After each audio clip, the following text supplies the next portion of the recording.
నంద్యాల జిల్లా ప్రముఖ పుణ్యక్షేత్రమైన శ్రీశైలం క్షేత్రానికి భక్తుల రద్దీ పెరిగింది. వరుస సెలవులు రావడంతో శ్రావణ మాసంలో శ్రీశైలం మల్లన్న దర్శనానికి భక్తులు బారులు తీరారు. భక్తుల రద్దీ అధికంగా ఉండడంతో మల్లన్న స్పర్శ దర్శనానికి 4 రోజుల పాటు బ్రేక్ పడింది.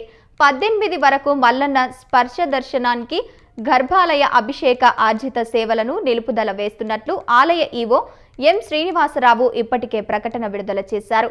శ్రీశైలం డ్యాం గేట్లు కూడా తెరవడంతో ప్రాజెక్టును చూసేందుకు పర్యాటకులు పోటెత్తుతున్నారు.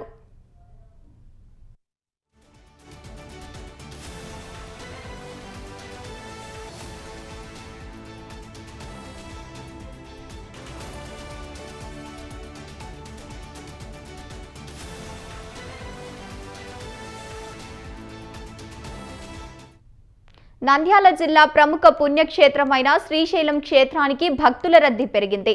వరుస సెలవులు రావడంతో శ్రావణ మాసంలో శ్రీశైలం మల్లన్న దర్శనానికి భక్తులు బారులు తీరారు. భక్తుల రద్దీ అధికంగా ఉండడంతో మల్లన్న స్పర్శ దర్శనానికి 4 రోజుల పాటు బ్రేక్ పడింది.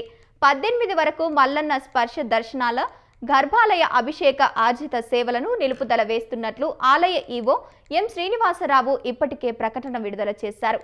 శ్రీశైలం డ్యాం గేట్లు కూడా తెరవడంతో ప్రాజెక్టును చూసేందుకు పర్యాటకులు పోటెత్తుతున్నారు.